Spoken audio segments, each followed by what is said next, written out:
तमाम बड़े बड़े ख्वाब अभिषेक सिंह देख रहा था अपने शादी को लेके, अपने सुहागरात को लेके, लेकिन इसके विपरीत सीमा साफ साफ कहती है आज मेरे साथ जो करना है कर लो, आप मुझे जितना खुश रखना है रख लो, सिर्फ और सिर्फ आज भर ही, क्योंकि कल हमारे जीवन की आखिरी रात होगी और जब हम मर जाएंगे तो हमारी लाश मेरे घर पे आप पहुंचा देना।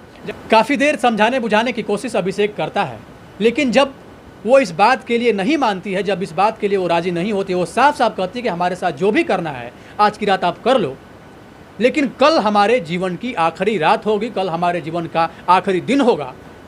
इस बात पे अभिषेक के बाद गुस्सा हो जाता है और कहता है कि ये हलवा नहीं है, शादी हमने किया है, पूरे रस्मों रिवाज के साथ हमने शादी करके तुमको अपने घर लाया है, बहुत ज़्यादा खर्च हुआ है इस शादी में, रहना तो तुमको मेरे ही साथ होगा, चाहे तुम जैसे रहो, तुमको हंस के रहना है, रो के रहना है, जैसे भी रहना है। अब अभिषेक सिंह की दुल्हनिया बन के ही तुमको रहना पड़ेगा। किसी अन्य का जो तुम्हारे मन में ख्याल अगर है तो उस ख्याल को निकाल दो। तुम्हारे साथ मेरे शादी के पहले जो हुआ सो हुआ, मुझे तुम्हारे पास से कोई भी मतलब नहीं है, और प्रेजेंट में तुम मेरी पत्नी हो, मैं सिर्फ और सिर्फ इसी बात को जानता हूँ और मानता हूँ। तुमको रहना ही पड़ेगा, तुम चाहे जैसे रहो, अब मुझे तुम्हारे साथ सख्ती भी करना पड़ेगा तो मैं करूँगा। इतना बोल के वो वहाँ से निकल जाता है।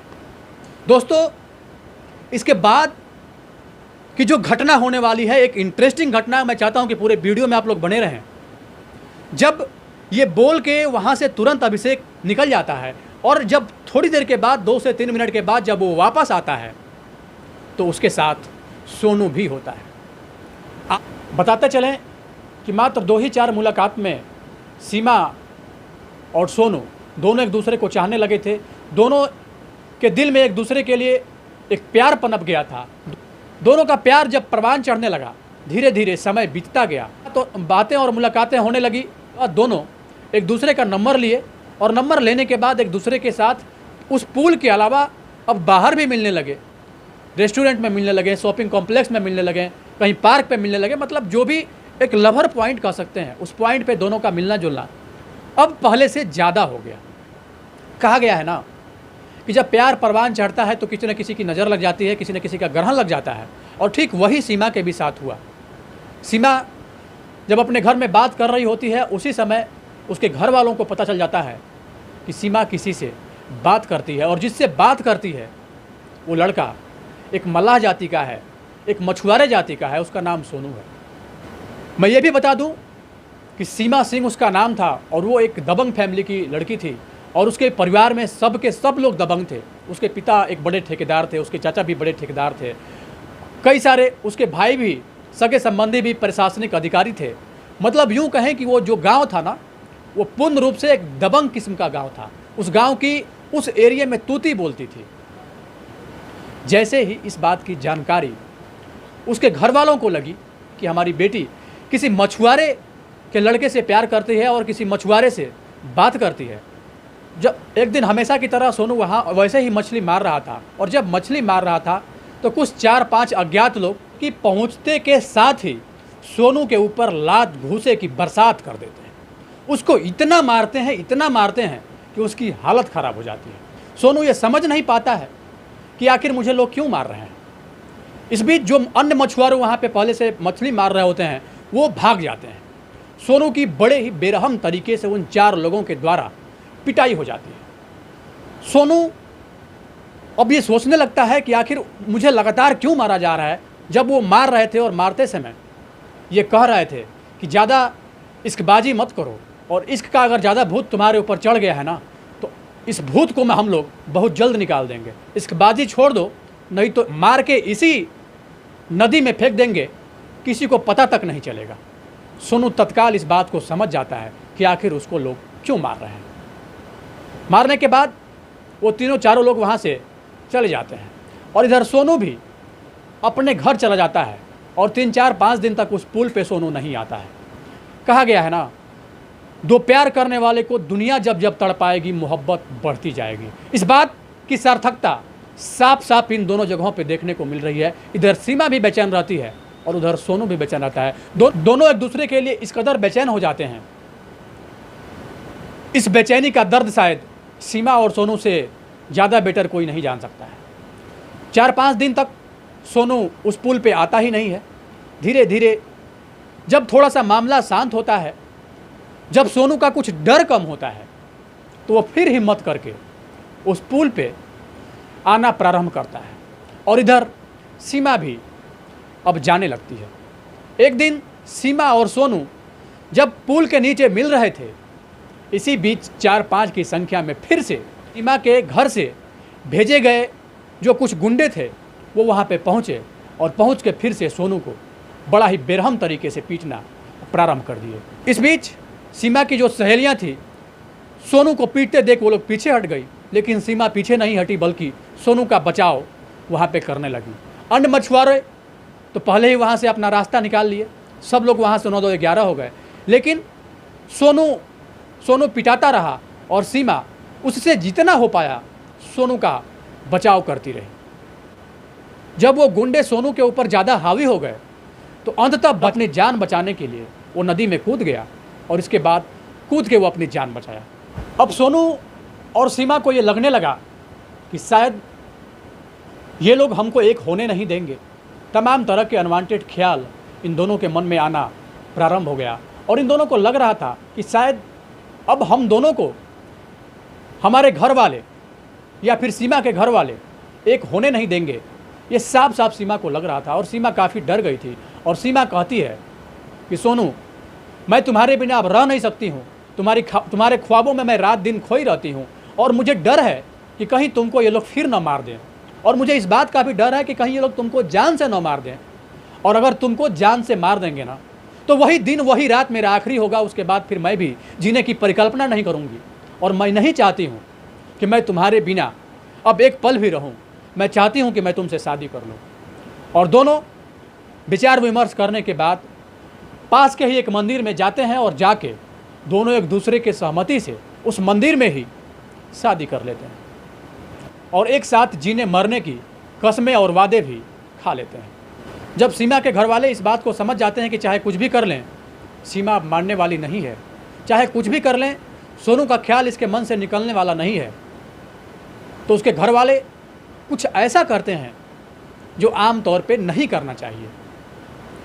होता यह है कि सोनू जब वहाँ मछली मार रहा होता है तो फिर से उनके गुंडे वहाँ पे पहुँचते हैं और सोनू को बड़े ही बुरे तरीके से न सिर्फ पीटते हैं बल्कि उसको घसीटते हुए वहाँ से थाना ले जाते हैं और थाना ले जाकर उसके ऊपर फर्जी मुकदमा दायर कर देते हैं, जिसमें उसके ऊपर छेड़खानी और चोरी का आरोप लगाया जाता है और उसको 3 महीने के लिए जेल भेज दिया जाता है।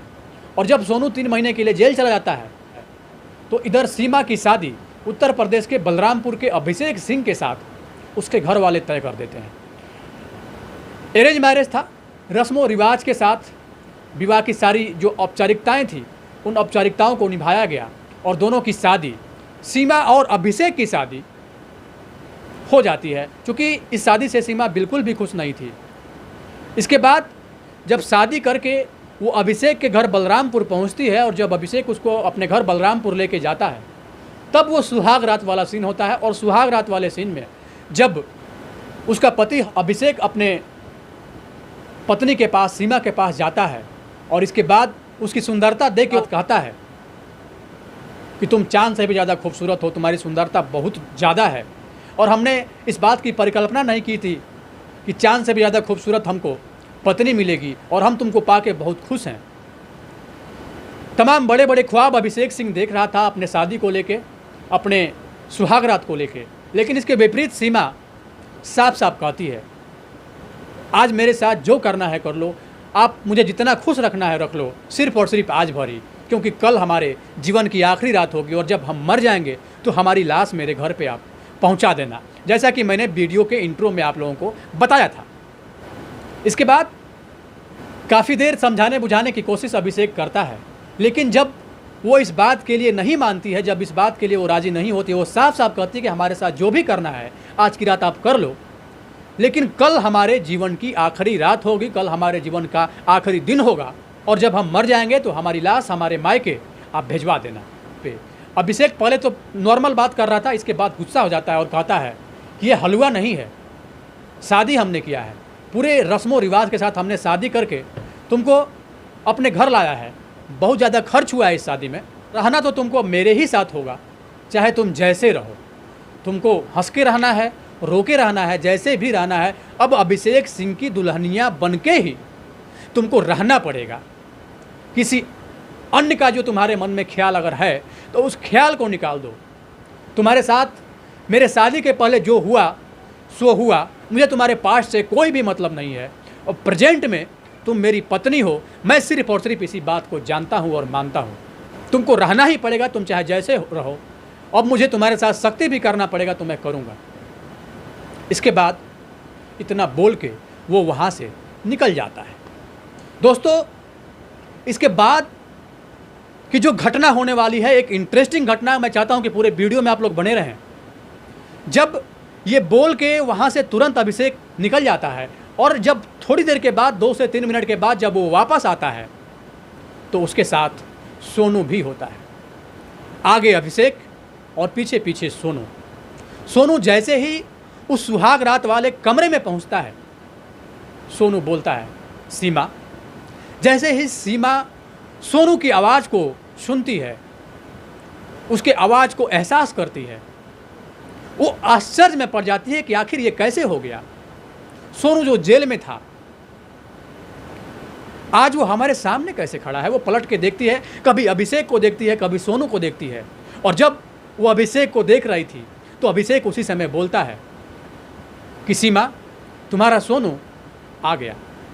जैसे ही अभिषेक ये बात सीमा से कहता है कि तुम्हारा सोनू तुम्हारे लिए आ गया, सीमा मानो खुश हो जाती है और वो पलंग से कूद जाती है नीचे। और न सिर्फ नीचे कूदती है बल्कि दौड़ के सोनू के गले से लिपट जाती है और अपनी खुशी जाहिर करने लगती है। उसको इस बात पे विश्वास ही नहीं हो रहा था, उसको इस बात पे भरोसा ही नहीं हो रहा था कि आखिर हो क्या रहा है। कहीं मेरे साथ फिर कहीं कोई नया गेम तो नहीं खेला जा रहा है, या फिर कहीं मेरे सोनू के साथ कोई बहुत बड़ी साजिश तो नहीं की जा रही है अभिषेक के द्वारा या फिर हमारे घर वालों के द्वारा।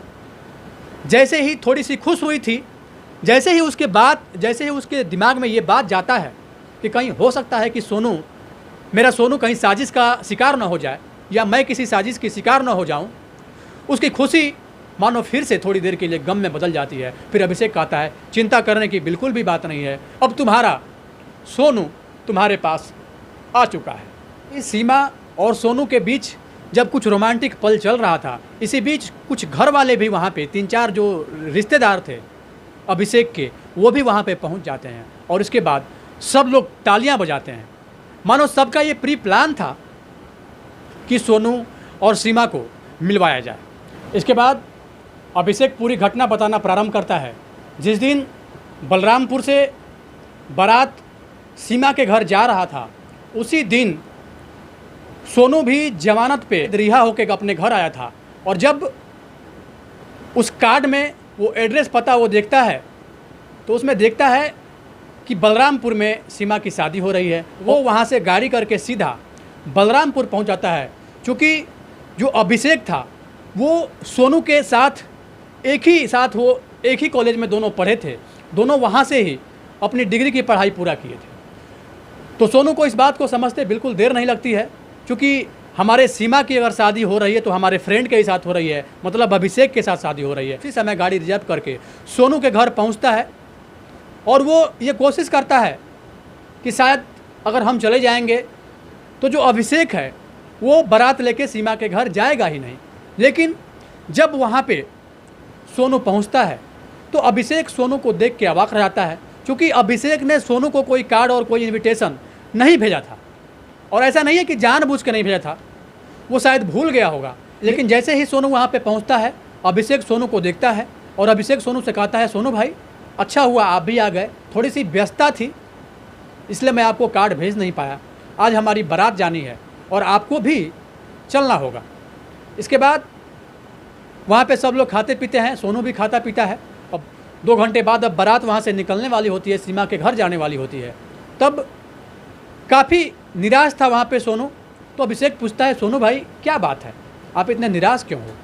फिर सोनू अपने साथ पूरी घटना जो भी उसके साथ घटी थी, लव वाली जो भी बात थी, सीमा के साथ जो भी उसका लव अफेयर हुआ था, इन सारी घटना का जिक्र हो अभिषेक से न सिर्फ करता है बल्कि सच सच बताने के बाद ये भी कहता है कि दोस्त, सीमा को आप भूल जाओ, क्योंकि सीमा के बिना मैं नहीं रह सकता।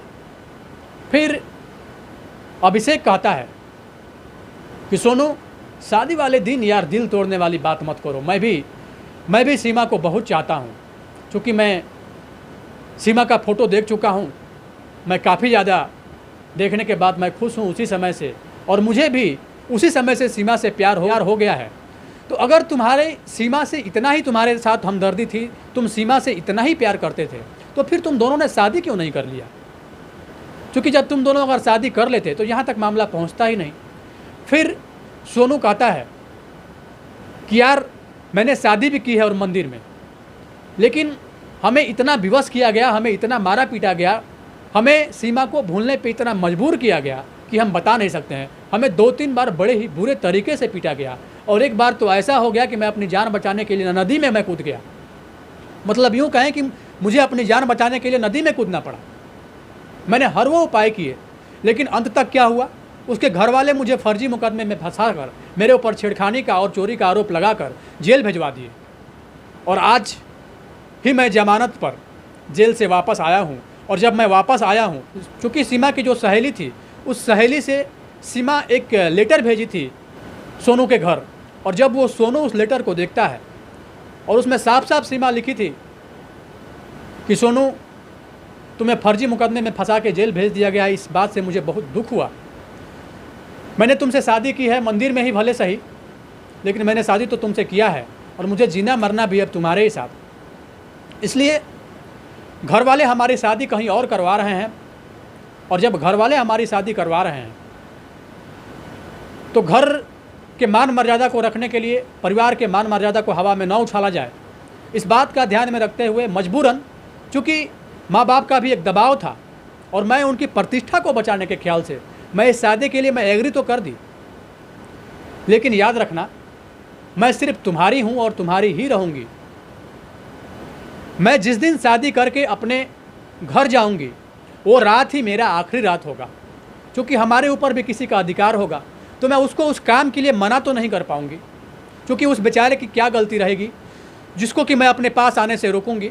लेकिन इतना ज़रूर है कि जब वो मेरे पास आएगा, मेरे साथ वो सुहाग रात मनाएगा, और उसके बाद फिर सुबह मैं नहीं बच पाऊँगी, मैं अपना जान दे दूँगी। जैसे ही उस लेटर को सोनू पढ़ता है, वो दौड़ा दौड़ा वहाँ से बलरामपुर पहुँच जाता है, और बलरामपुर जहाँ पहुँचता है, जो अभिषेक था वो सोनू के साथ एक ही कॉलेज में पढ़ा था, और दोनों का भी एक अच्छे दोस्त थे। और कई बार सोनू ने इस बात का जिक्र भी किया था कि उसके लाइफ में एक लड़की आई है, उससे वो काफ़ी ज़्यादा प्यार करता है। हालांकि बात अभिषेक नहीं जानता था कि वो लड़की सीमा ही है। सारी बात जैसे ही सोनू अभिषेक को बताता है, अभिषेक अवाक रह जाता है, थोड़ी देर सोचता है, और इसके बाद अपने पिताजी को बुलाता है, अपने पापा को बुलाता है, और सारी जो भी घटना हुई थी सोनू के साथ, जो भी वारदात पहले हुआ था, उन सारे बात की जानकारी अपने पिता को देता है। थोड़ी देर के लिए, 2-3 घंटे के लिए वो तीनों, अभिषेक के पिताजी, अभिषेक और सोनू, एकांत में जाके कुछ विचार विमर्श करते हैं 2-3 घंटे तक, और इसके बाद इस नतीजे पे पहुंचते हैं कि सब कुछ जैसे है वैसे ही रहेगा, कि जैसे शादी हो रहा है वैसे ही शादी होगा। क्योंकि सीमा के घर वाले सोनू से तो शादी करेंगे नहीं, और अगर इस बात की जानकारी हो गई सीमा के घर वाले को कि सोनू आया है और फिर से सीमा के रास्ते में आके रुकावट डाल रहा है, तो शायद इस बार सोनू को वो लोग जान से ही मार दें, इस बात का भी डर था।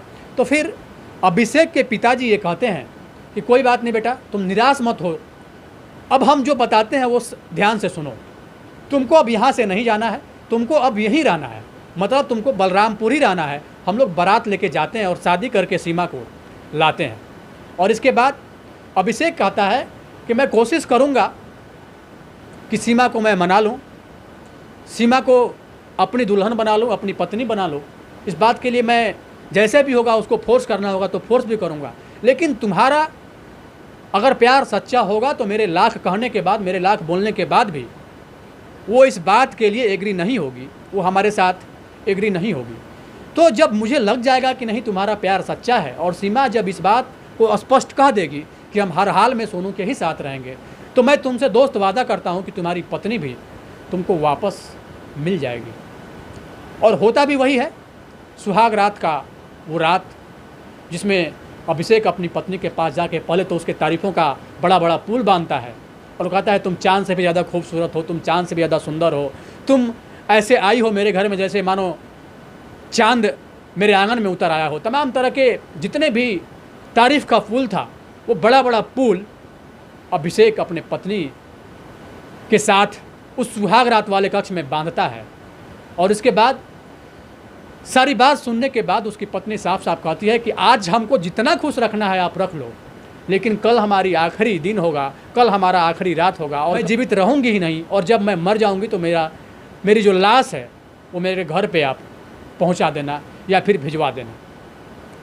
ये बात सुनने के बाद अभिषेक फिर बाद में पहले तो उसको बड़े प्यार से समझाता है और उसके बाद फिर फोर्स करता है कि शादी में हमने बहुत खर्च किया है, तुमको क्या लगता है कि हम आसानी से तुम्हें छोड़ देंगे? तुम्हारे पास्ट में क्या हुआ नहीं हुआ उस बात से हमें कोई लेना देना नहीं है।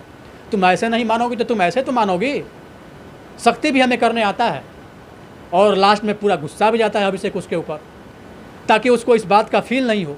लेकिन गुस्सा और प्यार दोनों दिखाने के बाद भी जब सीमा इस बात से एग्री नहीं होती है तब अभिषेक समझ जाता है और वो जो कि बलरामपुर में पहले से ही सोनू पहुंचा था, इसके बाद सोनू को लेके जाता है।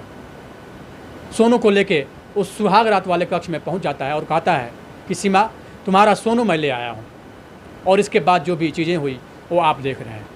और ठीक वैसा ही हुआ। सीमा और सोनू एक दूसरे से मिल गए। इसके बाद वहाँ से फिर जितने भी सगे संबंधी कुछ अंदर पहुँच चुके थे उस कक्ष में वो लोग बाहर गए और जब बाहर गए तो वहाँ पे सोनू, अभिषेक और सीमा ये तीनों ही था। इसके बाद सोनू वहाँ से जब जाने लगता है बोलता है अरे भाई उधर कहाँ जा रहे हो, जाना तो अब मुझे चाहिए।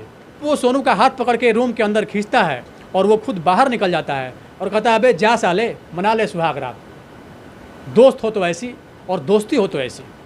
सोनू अंदर अभिषेक से कहता है दोस्त अभिषेक तुम मेरे भाई मेरे दोस्त सब कुछ हो और तुम्हारा ये एहसान मैं जीवन भर याद रखूँगा। फिर अभिषेक बोलता है अरे यार तुमने तो मेरा पूरा मूड दही कर दिया, मैं किस मूड में था तुमको पता ही था, सारा मूड तुमने मेरा ख़राब कर दिया।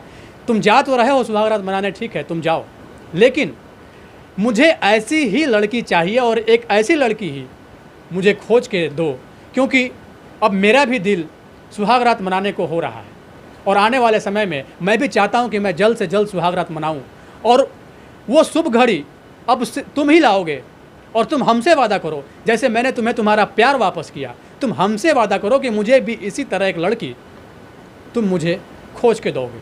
इस बात पे दोनों हंसने लगते हैं, दोनों खुश हो जाते हैं। इधर सोनू और सीमा एक कमरे में चले जाते हैं और उधर अभिषेक बाहर निकल जाता है।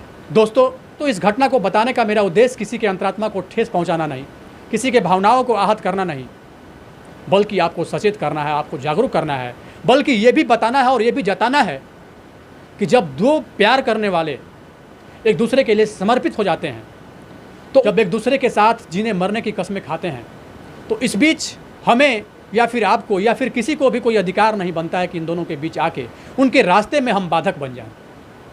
कहा गया है ना कि दो प्यार करने वाले को दुनिया जब जब तड़पाएगी मोहब्बत बढ़ती जाएगी, और यही चीज़ इस घटना में साफ साफ देखने को मिलता है। बाकी इस पूरी घटनाक्रम को लेके आपकी क्या राय है, अपनी राय निष्पक्षता के साथ कमेंट बॉक्स में ज़रूर दें।